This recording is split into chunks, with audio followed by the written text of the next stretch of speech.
গণভোটের পক্ষে যদি ক্যাম্পিং জোরালো না হয় তাহলে আমাদের এখানে আশঙ্কার যথেষ্ট জায়গা আছে।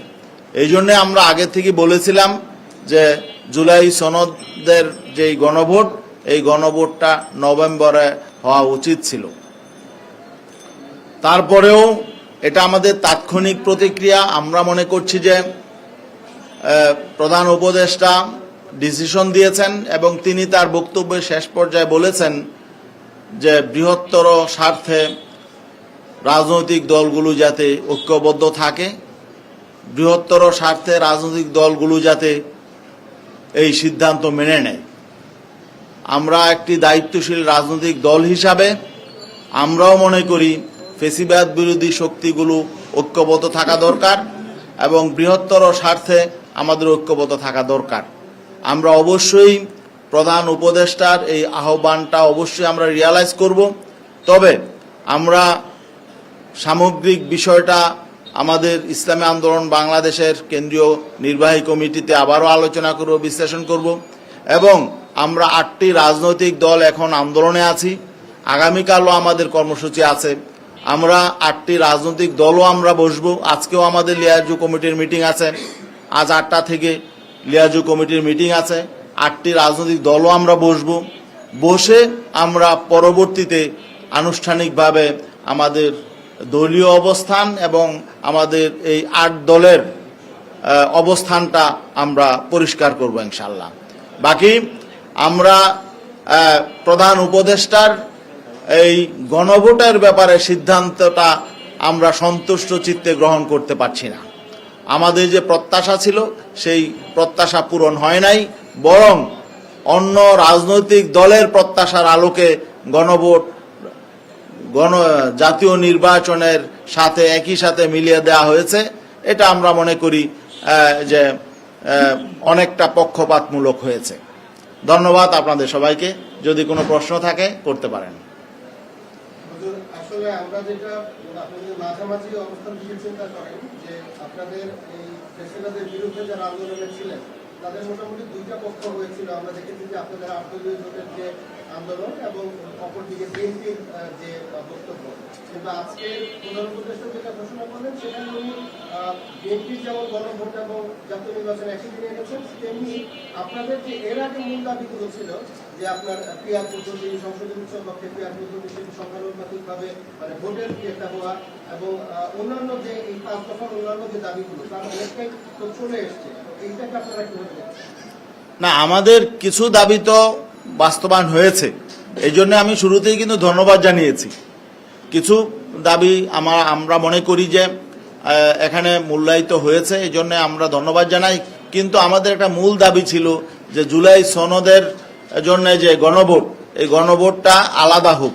এটা আসলে আমাদের দলীয় বিষয় না, এখানে দলীয় যে কোনো বেনিফিট আছে বিষয়টা এমন না।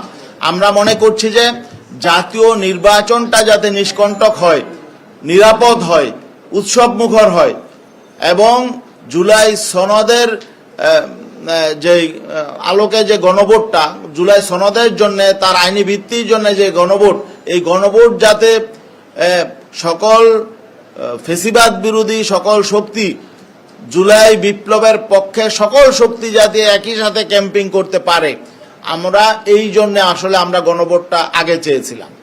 তাছাড়া আমি আমার বক্তব্যে বলেছি যে প্রধান উপদেষ্টা বলেছেন যে বৃহত্তর স্বার্থে আমরা যাতে সকল রাজনৈতিক শক্তি যাতে ওনার সিদ্ধান্ত মেনে নেই, আমরা এটা রিয়ালাইজ করব।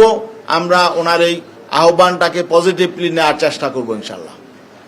এই মুহূর্তে ইসলামী আন্দোলন বাংলাদেশ আসলে নির্বাচন নিয়ে কি পরিকল্পনা করছে এই মুহূর্তে? যেমন এনসিপি কিন্তু আজকে মনোনয়ন দিচ্ছে, বিএনপিও অনেকে নাম প্রকাশ করেছে, আপনাদের কি পরিকল্পনা? আমাদের সারা দেশে 300 আসনেই আমাদের স্থানীয়ভাবে আমাদের ক্যান্ডিডেটরা কাজ করছেন। আমরা কেন্দ্রীয়ভাবে ঘোষণা না করলেও আমাদের জেলাভিত্তিক প্রার্থীগণ কাজ করছেন এবং আমাদের 300 আসনেই আমাদের প্রার্থীরা আছেন। আমাদের প্রস্তুতিও চলছে।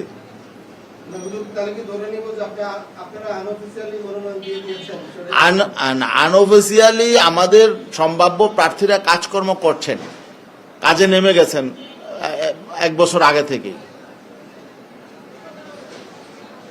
জি জি, ধন্যবাদ সবাইকে।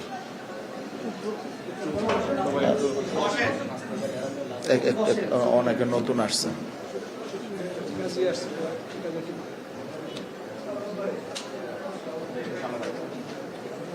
আজকের মিটিংয়ে আপনারা একটু পরে যে মিটিংয়ে যাবেন আন্দোলনে, এখান থেকে আপনাদের অবস্থানটা আসলে কি থাকবে? এই আন্দোলনটাকে আপনারা চালিয়ে নেবেন কিনা? কারণ 16 তারিখ আপনারা একটা আলটিমেটাম দিয়েছেন, আমরা জানি। হ্যাঁ, আমাদের মাঠে কর্মসূচি আছে, তো সেটা তো আজকের প্রধান উপদেষ্টার বক্তব্যটা বিশ্লেষণ হবে। এই সিদ্ধান্তগুলো, যে সিদ্ধান্তগুলো নেওয়া হলো, জুলাই সনদ বাস্তবায়ন আদেশ, পাশাপাশি গণভোট, এগুলো বিশ্লেষণ হবে। তারপরে আমরা ঐক্যবদ্ধভাবে কি করণীয় এবং সার্বিক আসলে নির্বাচনী পরিবেশ, আরও তো একটা মৌলিক বিষয় আছে, লেভেল প্লেইং ফিল্ড, আসলে সেটাও কতটুকু আসলে স্পষ্ট হলো, এই বিষয়গুলো নিয়ে আমাদের আলোচনা হবে। পরবর্তীতে আমরা ইনশাল্লাহ আপনাদেরকে জানিয়ে দিব আমাদের নতুন কর্মসূচির বিষয়গুলো।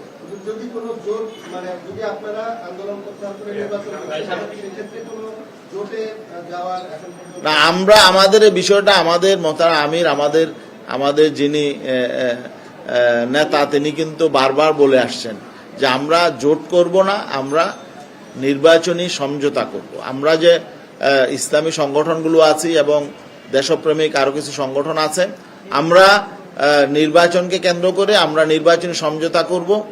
আমরা আসন ভিত্তিক আমাদের সমন্বয় হবে। জি, সবাইকে ধন্যবাদ।